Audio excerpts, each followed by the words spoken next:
ሱብሃንአላህ በጣም የገረመኝ ማለት ነው ማሜ።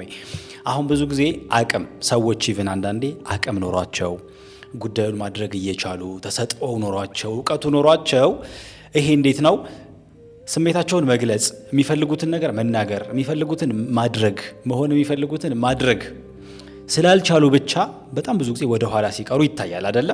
አንተን ደግሞ በሰዓቱ ወደፊት ያመጣህ ነገር ምንም እንኳን አክቹአሊ ተፈጥሮ ውስጥ የሆነ ነገር ያለ ይመስለኛል ወይ አንተ ፊገር አውት አላረከውም እንጂ ግን በቃ የታየህ ነገር ስላለ ብቻ አንተ ይጠቅመኛል ብለህ ስላሰብክ ብቻ በድፍረት መሄድህ አትሊስት ከአራቱ ውስጥ እንድትገባ አደረገህ አይደለ? ፋይናሊ ግን ተቀጠርክ?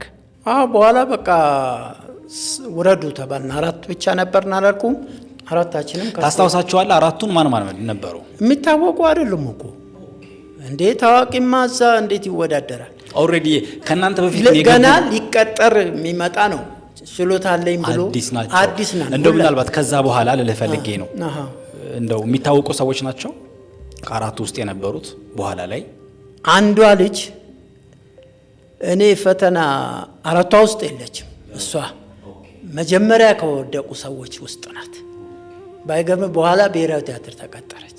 አሁን አሜሪካን ነው ያለችው። አዎ ከናንተ በፊት የተቀጠሩ እነማን ነበሩ የሚታወቁ ምናልባት ቦታው ላይ የነበሩ ቀድሞዋቸው የገቡት?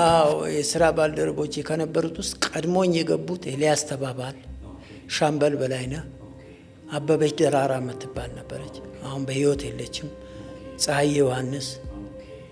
እነዚህ ቀድመውኛል። በወራት ነው።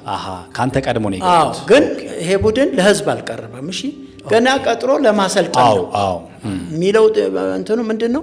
3 ወር የጸባይ ሙከራ፣ 6 ወር የሙዚቃ ትምህርት የሚሰጥበት ነው። በአጠቃላይ 9 ወር ይፈጃል። ከዛ በኋላ ነው ለህዝብ የሚወጣው። ይሄ ቡድን የአዲስ ቡድን ስብስብ ነው። እኔ ከዛ በኋላ በቃ ከአራታችን መሐመድ አወል ተብዬ ተጠራው። አቤት አንተ አልፈሃል ተደባለቅ ተባልኩኝ። እዛ ከቀደሙት ጋር እነዛ 3ቱ በቃ ወጥቃቸዋል ሂዱ ተባሉ።